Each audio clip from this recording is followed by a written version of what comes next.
ইরানের দক্ষিণাঞ্চল ফোর্থ পারমাণবিক কেন্দ্রের ঠিক নিচে, যেখানে যুক্তরাষ্ট্রের সবচেয়ে গোপন ও শক্তিশালী বাংকার ব্লাস্টার বোমা GBU-57 পড়েছিল প্রায় 100 ফুট মাটির নিচে। যুদ্ধকালীন সময়ে ইরানের ওপর হামলা চালিয়ে যুক্তরাষ্ট্র এই বোমা নিক্ষেপ করেছিল, কিন্তু বিস্ফোরণ হয়নি। প্রযুক্তিগত ত্রুটি। ইরান সেই সুযোগ হাতছাড়া করেনি। তারা ড্রিলিং করে বোমাগুলো উদ্ধার করেছে অক্ষত অবস্থায়। এটি শুধু একটি বোমা নয়, এটি যুক্তরাষ্ট্রের 50 বছরের গবেষণার ফসল। কোটি কোটি ডলারের প্রযুক্তি, লাখ লাখ ম্যান পাওয়ারের পরিশ্রম। আর সেই প্রযুক্তি আজ ইরানের হাতে।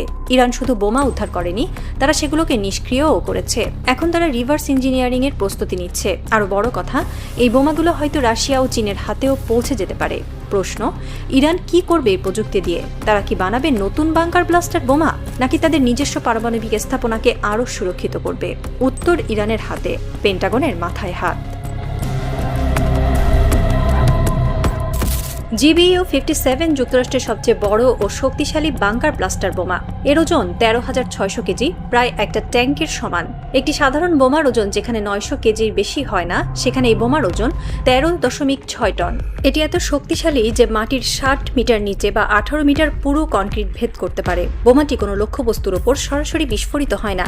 এটি মাটির গভীরে প্রবেশ করে, তারপর নির্দিষ্ট গভীরতায় পৌঁছে বিস্ফোরিত হয়। এর বিস্ফোরণ এতটাই ভয়ঙ্কর যে একটি পাহাড়ের ভেতরেও বাংকার ধ্বংস করতে পারে। যুক্তরাষ্ট্র এই বোমায় ব্যবহার করেছে হার্ড টার্গেট স্মার্ট ফিউজ। এটি মাটির স্তর, কনক্রিটের পুরুত্ব হিসাব করে, সঠিক গভীরতা নির্ণয় করে, তারপর বিস্ফোরণ ঘটায়। এই বোমায় আরও আছে অত্যাধুনিক গাইডেন্স সিস্টেম, যা বোমাটিকে ঠিক 2 থেকে 3 ফিটের মধ্যে লক্ষ্যবস্তুতে পৌঁছে দেয়। বোমাটির বাইরের আবরণ তৈরি হয়েছে হার্ডনেট স্টিল অ্যালয় দিয়ে, যাকে এলিগেন্ট স্টিল নামে বিশেষ ধাতু বলে।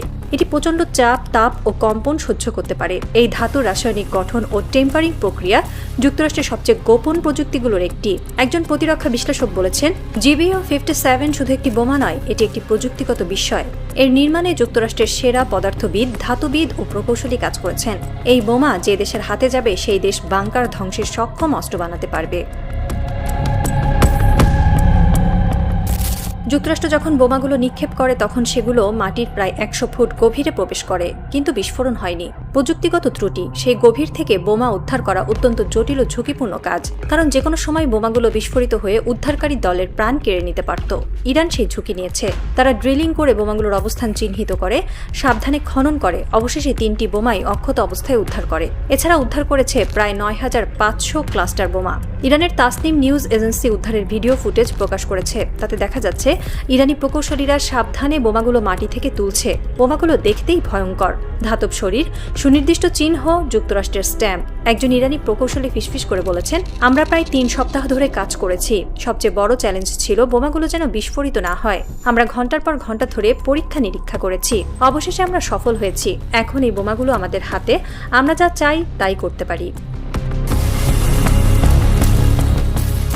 ইরানের হাতে এখন অক্ষত GBU-57 বোমা। তারা এই বোমাগুলো 3 ভাবে ব্যবহার করতে পারে। প্রথম, রিভার্স ইঞ্জিনিয়ারিং করে নতুন বাংকার ব্লাস্টার বোমা তৈরি করা। ইরানের ইতিমধ্যে শক্তিশালী ব্যালিস্টিক মিসাইল আছে, যেমন খোরামশার-4। এই মিসাইলের অগ্রভাগে GBU-57 প্রযুক্তি বসালে সেটি ইসরায়েলের গভীর বাংকার ধ্বংস করতে সক্ষম হবে। ইসরায়েলের আয়রন ডোমের নিচে সুরক্ষিত কমান্ড সেন্টার, পারমাণবিক স্থাপনা, বিমান ঘাঁটি সবকিছু এখন ঝুঁকিতে পড়ে যাবে। দ্বিতীয়, ইরান এই বোমার প্রধান গোপন প্রযুক্তি হার্ডনেট স্টিল অ্যালয় ও হার্ড টার্গেট স্মার্ট ফিউজ নিজের কাজে লাগাতে পারে। তারা তাদের নিজস্ব পারমাণবিক স্থাপনাগুলোকে আরও গভীর ও সুরক্ষিত করতে পারে। এমনকি তারা বাংকার নির্মাণের কৌশল বদলে ফেলতে পারে, যাতে যুক্তরাষ্ট্রের ভবিষ্যতের GBU-57 বোমাগুলো ইরানের স্থাপনায় ব্যর্থ হয়। তৃতীয়, ইরান এই প্রযুক্তি রাশিয়া ও চীনের সঙ্গে ভাগাভাগি করতে পারে। যুক্তরাষ্ট্রের গোয়েন্দা সংস্থাগুলো আগেও ইরানের ওপর রাশিয়া ও চীনের কাছে গোপন প্রযুক্তি পৌঁছে দেওয়ার অভিযোগ এনেছে। যদি এবারও তাই হয়, তাহলে যুক্তরাষ্ট্রের সবচেয়ে গোপন ব্ল্যাঙ্ক প্রজেক্টের একটি প্রকাশ্যে চলে যাবে। রাশিয়া ও চীন তখন আরও শক্তিশালী বাংকার ব্লাস্টার বোমা তৈরি করতে পারবে, যা ন্যাটোর জন্য হুমকি। একজন প্রতিরক্ষা বিশেষজ্ঞ বলেছেন, ইরান হাতে পেয়েছে জ্যাকপট। এই বোমাগুলো রিভার্স ইঞ্জিনিয়ারিং করতে পারলে ইরানের ক্ষেপণাস্ত্রের গুণগত মান 20 বছর এগিয়ে যাবে। আর এই প্রযুক্তি যদি রাশিয়া ও চীনের হাতে যায়, তাহলে যুক্তরাষ্ট্রের সামরিক আধিপত্য চিরতরে ধ্বংস হবে। ইরানে এই বোমা উদ্ধারের ভিডিও প্রকাশের পর পেন্টাগনে রাতারাতি জরুরি বৈঠক ডাকা হয়েছে। যুক্তরাষ্ট্র চায় এই বোমাগুলো যেন রাশিয়া বা চীনের হাতে না যায়। তারা ইরানের ওপর কূটনৈতিক ও প্রযুক্তিগত চাপ বাড়াচ্ছে, কিন্তু ইরান তাতে কান দিচ্ছে না। ইরানের পররাষ্ট্রমন্ত্রী আব্বাস আরাগচি বলেছেন, আমরা যুদ্ধের ময়দান থেকে যা পেয়েছি তা আমাদের বৈধ সম্পদ। যুক্তরাষ্ট্র যতই ক্ষেপণাস্ত্র ও বোমা নিক্ষেপ করুক না কেন, আমরা তা সংগ্রহ করে নিজেদের কাজে লাগাবো। পেন্টাগনের এক কর্মকর্তা নাম প্রকাশ না করে বলেছেন, আমরা এই বোমাগুলো ধ্বংস করার জন্য যুদ্ধকালীন সময়ে এই সবকিছু করেছিলাম, কিন্তু ইরান সেগুলো উদ্ধার করেছে। এখন আমাদের সামনে বড় চ্যালেঞ্জ। এই প্রযুক্তি আমাদের শত্রুদের হাতে যাওয়া মানে যুক্তরাষ্ট্রের জাতীয় নিরাপত্তার জন্য চরম হুমকি। যুক্তরাষ্ট্র এতদিন বিশ্বাস করত তাদের এই গোপন প্রযুক্তি কখনো ফাঁস হবে না, কিন্তু ইরানের ধৈর্য ও প্রযুক্তিগত সক্ষমতা সেই চিরাচরিত ধারণা ভেঙে দিয়েছে। ইরানের হাতে GBU-57 যাওয়ার খবর মস্কো বেইজিংয়ে পৌঁছেছে। রাশিয়ার প্রেসিডেন্ট ভ্লাদিমির পুতিন ও চীনের প্রেসিডেন্ট ইরানের কাছে আনুষ্ঠানিকভাবে এই প্রযুক্তি ভাগাভাগির আবেদন করেনি, কিন্তু দৃশ্যত তারা আগ্রহী।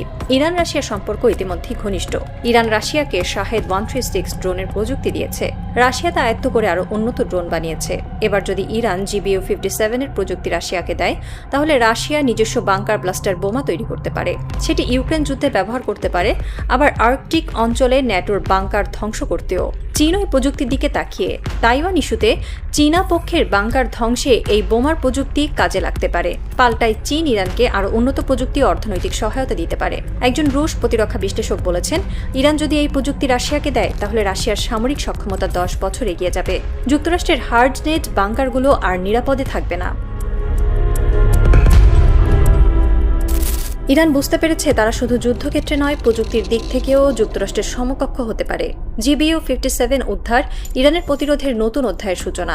ইরানি বিজ্ঞানীরা ইতিমধ্যেই বোমাগুলো পরীক্ষা নিরীক্ষা শুরু করেছেন। তারা বোমাটির স্টিল অ্যালয়ের গঠন বিশ্লেষণ করছেন, ফিউজের প্রযুক্তি বোঝার চেষ্টা করছেন, গাইডেন্স সিস্টেমের কোড উন্মোচনের চেষ্টা করছেন।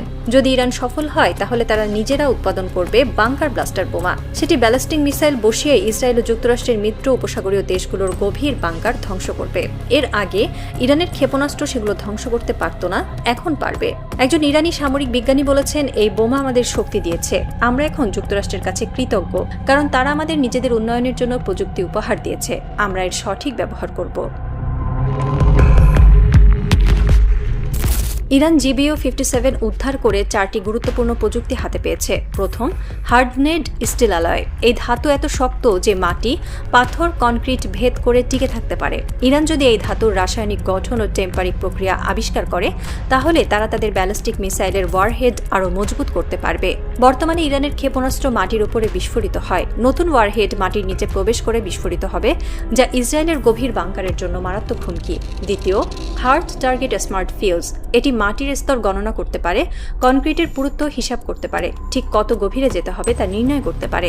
ইরান যদি এমন ফিউজ তৈরি করতে পারে, তাহলে তাদের ক্ষেপণাস্ত্রের নির্ভুলতা ভীষণভাবে বেড়ে যাবে। তারা নির্দিষ্ট গভীরতায় বসানো বাংকার ধ্বংস করতে পারবে। তৃতীয়, অত্যাধুনিক গাইডেন্স সিস্টেম। এই সিস্টেম বোমাটিকে 2 থেকে 3 ফিটের মধ্যে লক্ষ্যবস্তুতে পৌঁছে দেয়। ইরান যদি এই সিস্টেম নিজের ক্ষেপণাস্ত্রে বসাতে পারে, তাহলে তারা শত্রুর নির্দিষ্ট ঘাঁটি, কমান্ড সেন্টার, বিমানবন্দর, পারমাণবিক স্থাপনা সঠিকভাবে ধ্বংস করতে পারবে। চতুর্থ, বিস্ফোরণে উত্তাপ ও চাপ সহনশীল ইলেকট্রনিক্স। GBU-57 এর ভেতরে জিপিএস ও ফিউজ প্রচণ্ড কম্পন ও চাপ সত্ত্বেও কাজ করে। ইরানের প্রযুক্তি শিখলে তার ক্ষেপণাস্ত্রের ইলেকট্রনিক্স আরও শক্তিশালী হবে, যুদ্ধক্ষেত্রে টিকে থাকবে। ইরানের সর্বোচ্চ নেতা আয়াতুল্লাহ মুজতবা খামেনি এই বোমা উদ্ধারের ঘটনাকে ঈশ্বরের অপার কৃপা বলে অভিহিত করেছেন। তিনি বলেছেন, যুক্তরাষ্ট্র আমাদের ধ্বংস করতে চেয়েছিল, কিন্তু আল্লাহ তাদের ফন্দি ব্যর্থ করে দিয়েছেন। আজ তাদের সবচেয়ে শক্তিশালী অস্ত্র আমাদের হাতে, আমরা এর সঠিক ব্যবহার করব। তিনি আরও বলেছেন, ইরান যুদ্ধ চায় না, কিন্তু কেউ যদি আমাদের ভূখণ্ডে হামলা করে, আমরা জবাব দিতে দ্বিধা করব না। এখন আমাদের হাতে প্রকৃত অস্ত্র আছে। এই অস্ত্র দিয়ে আমরা শত্রুর বাংকার ধ্বংস করতে পারি। যারা আমাদের পারমাণবিক স্থাপনায় হামলার চিন্তা করে, তারা ভয় পাবে। মুজতবার এই বক্তব্য ওয়াশিংটনের শঙ্কা তৈরি করেছে। যুক্তরাষ্ট্র জানত ইরানের কৌশলগত স্থাপনাগুলো মাটির গভীরে, সেগুলো ধ্বংস করতে GBU-57 প্রয়োজন। এখন এই বোমাগুলো ইরানের হাতে। তারা হয়তো নিজেদের স্থাপনাগুলোকে আরও গভীরে নিয়ে যাবে, অথবা এমন কৌশল তৈরি করবে যা GBU-57 ব্যর্থ করে দেবে। ভিয়েতনামে যুক্তরাষ্ট্র লক্ষাধিক টন বোমা ফেলেছিল, কিন্তু হেরেছিল। আফগানিস্তানে যুক্তরাষ্ট্র 20 বছর লড়ে চূড়ান্তভাবে পিছু হটে। ইরাকে যুক্তরাষ্ট্র সাদ্দাম হোসেনকে হারালেও পরবর্তীতে বিশৃঙ্খলা ও ইরানের প্রভাব বৃদ্ধি পায়। ইরান যুদ্ধে যুক্তরাষ্ট্র নতুন শিক্ষা পেল, প্রযুক্তি দিয়ে সবকিছু জয় করা যায় না। ইরান যুক্তরাষ্ট্রের সবচেয়ে গোপন বোমা উদ্ধার করে ম্যাচ জিতে নিয়েছে। তারা দেখিয়েছে ধৈর্য, অধ্যত্ব ও কৌশলের মাধ্যমে যুক্তরাষ্ট্রের শ্রেষ্ঠ প্রযুক্তি আয়ত্ত করা যায়। এবার যুক্তরাষ্ট্রের সামনে কঠিন পছন্দ, তারা কি আরও হামলা চালাবে? ইরান তো বোমাগুলো ইতিমধ্যে নিরাপদ স্থানে সরিয়ে নিয়েছে, রিভার্স ইঞ্জিনিয়ারিং শুরু করেছে। হয়তো কয়েক বছরের মধ্যেই ইরানের হাতে তৈরি হবে নতুন বাংকার ব্লাস্টার মিসাইল। যুক্তরাষ্ট্রের সিদ্ধান্তহীনতার সময় নেই। ইরানের বিজ্ঞানীরা ইতিমধ্যে কাজ শুরু করে দিয়েছেন। তারা GBU-57 এর বিভিন্ন অংশ আলাদা করে পরীক্ষা করছেন। এই প্রক্রিয়া কয়েক মাস থেকে কয়েক বছর সময় নিতে পারে, কিন্তু ইরানের কাছে সময় আছে, ধৈর্য আছে। একদিন হয়তো ইরান তাদের ব্যালিস্টিক মিসাইলের অগ্রভাগে বসাবে GBU-57 এর স্টিল অ্যালয়। তাদের নতুন ফিউজ ও গাইডেন্স সিস্টেম ইসরায়েলের গভীর বাংকারে আঘাত হানবে, যুক্তরাষ্ট্রের মিত্র উপসাগরীয় দেশগুলোর ভূগর্ভস্থ কমান্ড সেন্টার ধ্বংস করবে। আর যদি ইরান এই প্রযুক্তি রাশিয়া ও চীনের হাতে দেয়, তাহলে যুক্তরাষ্ট্রের সামরিক আধিপত্য নিশ্চিহ্ন হয়ে যাবে। প্রশ্ন হলো, ইরান কি তাদের প্রতিশ্রুতি অনুযায়ী শুধু আত্মরক্ষায় ব্যবহার করবে, নাকি তারা এই প্রযুক্তি দিয়ে আক্রমণ করবে? আর যুক্তরাষ্ট্র কি ইরানকে থামাতে পারবে? হরমুজ প্রণালীর বুকে তখন রাত গভীর। ইরানের বিপ্লবী গার্ডের নাবিকরা টহল দিচ্ছে। তারা জানে ফোর্ড পরমাণু কেন্দ্রের নিচ থেকে উঠে আসা সেই বোমাগুলো তাদের বিজয়ের প্রতীক। তারা জানে যুক্তরাষ্ট্রের 50 বছরের গোপন প্রযুক্তি এখন তাদের হাতে। তারা জানে সামনের দিনগুলো আরও প্রতিরোধের, আরও শক্তির, আরও জয়ের। হরমুজের ঢেউ আছড়ে পড়ছে। সেই ঢেউয়ের শব্দ যেন ফিসফিস করে বলছে, যুক্তরাষ্ট্র তুমি যতই গোপন প্রযুক্তি বানাও না কেন, ইরান তা উদ্ধার করবে। কারণ ইরান পাহাড়, পাহাড় কখনো নড়ে না। যুক্তরাষ্ট্রের প্রযুক্তি নড়ে, ইরান টিকে থাকে।